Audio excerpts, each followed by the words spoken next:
स्वागत छ। आज हामी एउटा निकै चर्चित पुस्तकमाथि कुरा गर्दैछौँ, पाउलो कोएल्होको द एल्केमिस्ट। हो, एकदमै प्रेरणादायी। हो नि, यसबाट निकालिएका केही अब जीवन दर्शन भनौँ न, त्यसमा छलफल गरौँ।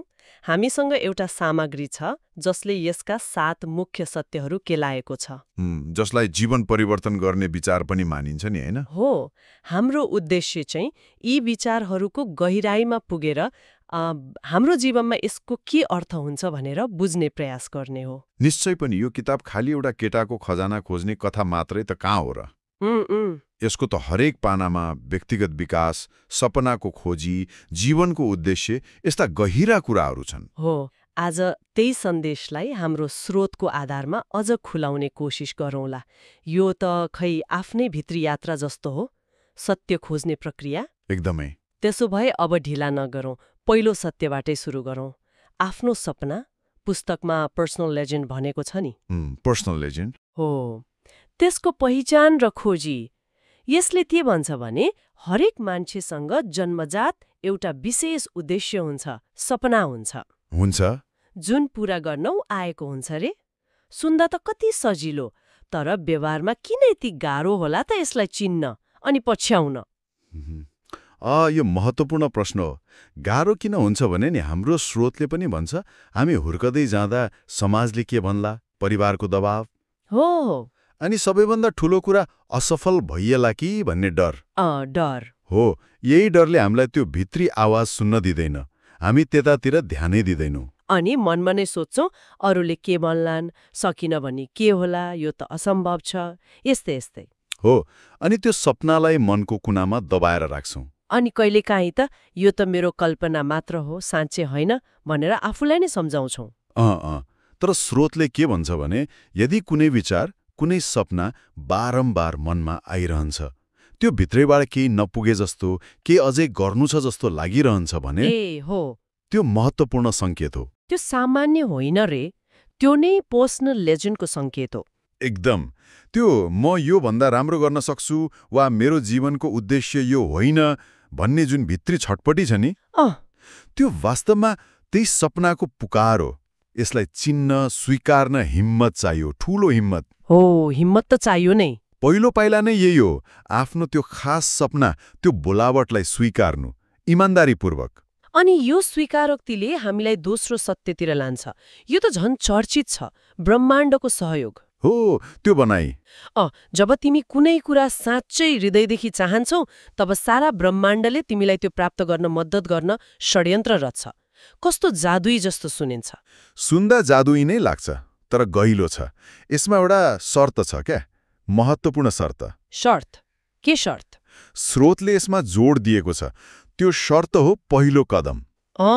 पहिलो कदम। मान्छेले आफ्नो सपनाप्रति साँच्चै प्रतिबद्ध भएर पहिलो ठोस कदम चाल्छ, नत्र त्यो खालि एउटा राम्रो सोच मात्रै भयो।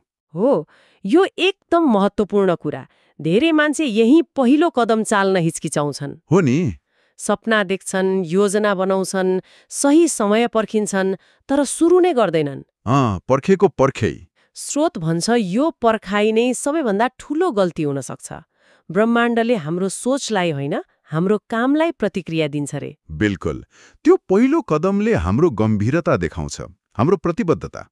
त्यसपछि मात्रै हो यात्रामा चाहिने सङ्केतहरू, जसलाई ओमेन्स भन्छ नि पुस्तकमा। हो, ओमेन्स। हो, ती सङ्केत, अवसर, सहयोगी मान्छेहरू, यिनीहरू देखा पर्न थाल्छन्। तर बाटो हिँड्न थालेपछि मात्रै, बाटोमा उभिएर पर्खिँदा त केही देखिन्न। मतलब सुरु नगरी सहयोगको आशा गर्नु बेकार भयो। हो त, यो त एक किसिमले सहनिर्माण जस्तो भयो। आफू अघि बढ्नुस्, ब्रह्माण्डले बाटो देखाउँदै जान्छ, साथ दिन्छ। ल, मानौ न कसैले हिम्मत गरेर पहिलो कदम चाल्यो रे, तर यात्रा त पक्कै सजिलो हुँदैन। हुँदैन। हो, यही मेर तेस्रो सत्य आउँछ जस्तो छ। डर नै सबैभन्दा ठूलो शत्रु। के हो यो? बाहिरी कठिनाई भन्दा पनि भित्री डर ठूलो बाधा हो रे। यो निकै मार्मिक सत्य हो। स्रोतले भन्छ असफल हुन्छु कि भन्ने डर, समाजले के भन्ला भन्ने डर, पैसा पुग्दैन कि भन्ने डर, भविष्य के होला भन्ने डर। यिनै डर हुन् जसले हामीलाई अघि बढ्न दिँदैनन् वा बीच बाटोमै अल्मल्याइदिन्छन्। अनि पुस्तकको दर्शन अनुसार डर त एउटा भ्रम मात्रै हो रे। हो, शक्तिशाली भ्रम। हामीले जति महत्त्व दियौं त्यति नै ठूलो हुँदै जान्छ। स्रोतले यो पनि भन्छ कि डरको सबभन्दा ठूलो शक्ति हामीले काम सुरु गर्नु अघि मात्र हुन्छ रे। ठिक भन्नुभयो। जब हामी डराएको काम गर्न थाल्छौं, डरको पकड बिस्तारै कम हुँदै जान्छ। यसको मतलब त जुन काम गर्न सबभन्दा डर लाग्छ त्यही काम गर्नु पो सबभन्दा महत्त्वपूर्ण हुन सक्छ त। एकदम। यो त डरलाई दिशा सूचक जस्तै प्रयोग गर्नुभयो। हो नि। डरले हामीलाई हाम्रो त्यो बानी परेको सुरक्षित ठाउँ कम्फर्ट जोन भित्रै राख्न खोज्छ। तर पर्सनल लेजेन्डको यात्रा सधैँ त्यो घेराभन्दा बाहिर हुन्छ। त्यसैले डर लागे पनि त्यसलाई सहेरै अघि बढ्नु नै वास्तविक साहस हो। डर छैन भन्नु होइन, डर हुँदाहुँदै पनि अघि बढ्नु साहस हो।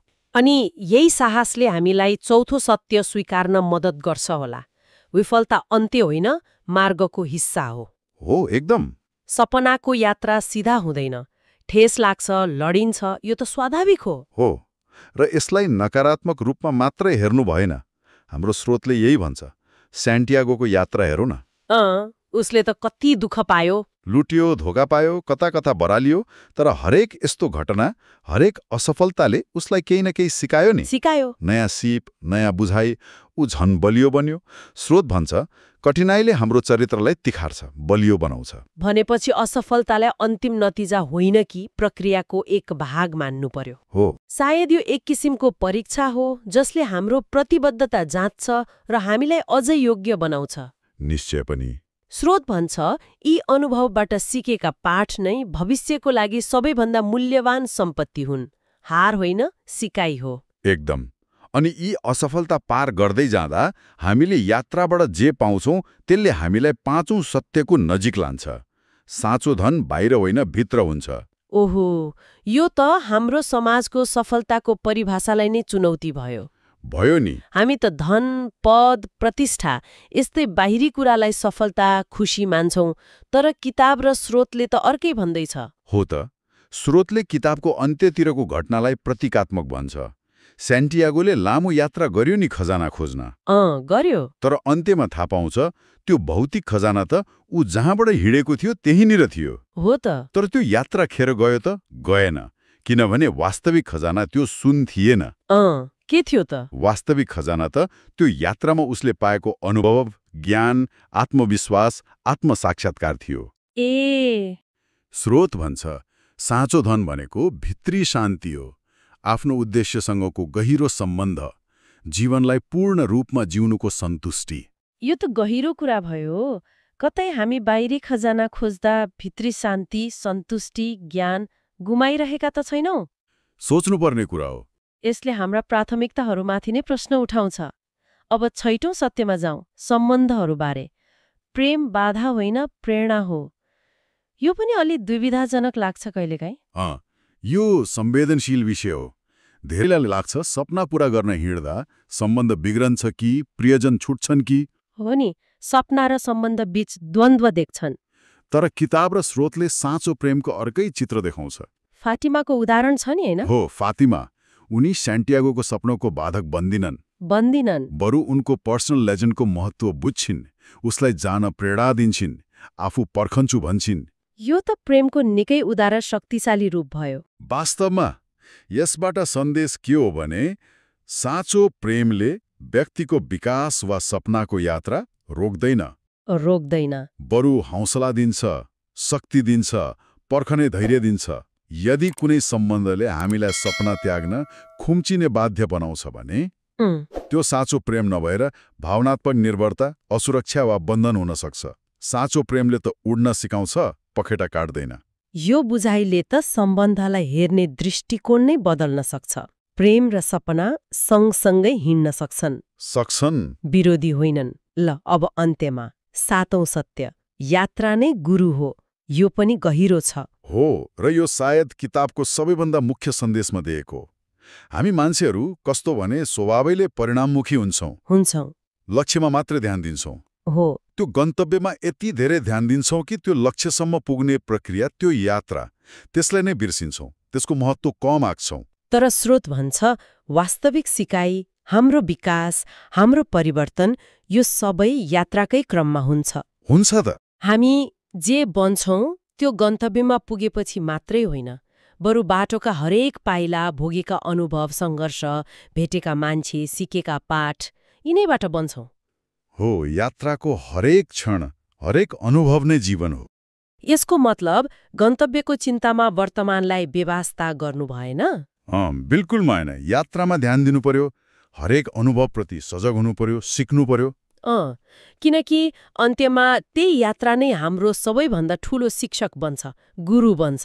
गन्तव्य त यात्राको एउटा पाटो मात्रै हो। यी सातै सत्यलाई एकै ठाउँमा राखेर हेर्दा त आफ्नो सपना चिन्नु, पहिलो कदम चाल्नु, ब्रह्माण्डको सहयोगमा विश्वास गर्नु, डरलाई जित्नु, असफलतालाई सिकाइ मान्नु, भित्री धन खोज्नु, प्रेमलाई प्रेरणा मान्नु अनि यात्रालाई नै महत्त्व दिनु हो। यी सबै मिलेर जीवनलाई हेर्ने एउटा कस्तो समग्र र अर्थपूर्ण दृष्टिकोण दिन्छन्। निश्चय पनि। स्रोतले यसको सार यसरी निकाल्छ, हरेक मान्छेभित्र एउटा अद्वितीय सम्भावना छ, एउटा कलिङ। त्यो बोलावट सुन्नु र त्यसलाई पछ्याउनु नै जीवनलाई सार्थक बनाउने तरिका हो। डर, समाजको दबाव, अनेक बहानामा त्यो यात्रा सुरु नै नगर्नु भनेको के हो त? त्यो भनेको आफूले आफैलाई पाएको जीवनको उपहार नखोलिकनै थन्क्याउन जस्तै हो। ओहो, यो छलफलले त साँच्चै गहिलो सोचमा पार्यो। मलाई कस्तो लाग्यो भने के होला यदि हामीले साँच्चै आफ्नो मनको त्यो सानो तर लगातार आइरहने आवाजलाई सुन्यौं भने? के होला यदि त्यो पहिलो डरलाग्दो कदम चाल्ने आँट गर्यौं भने? अनि के होला यदि हामीले विश्वास गर्यौं कि यात्रामा हामी एक्लै छैनौं, हरेक अनुभव राम्रो होस् वा नराम्रो केही सिकाउन आएको छ भनेर मान्यो भने? यो प्रश्न आफैमा महत्त्वपूर्ण छ। सायद जीवनको सबैभन्दा ठूलो पछुतो प्रयास गरेर असफल हुनुमा होइन रे क्या। केमा हो त? बरु प्रयासै नगर्नुमा हुन्छ रे। जीवन छोटो छ। सायद त्यो भित्री पुकार सुनेर त्यो अज्ञात तर सम्भावनाले भरिएको यात्रा सुरु गर्ने बेला भएकै पो हो कि? खै, त्यो यात्रा कहाँ पुग्ला त्यो भविष्यले बताउला, तर त्यो यात्रा आफैमा एउटा अद्भुत खोज बन्न सक्छ, एउटा सार्थक अनुभव जसको मूल्य कुनै खजानाले तिर्न सक्दैन।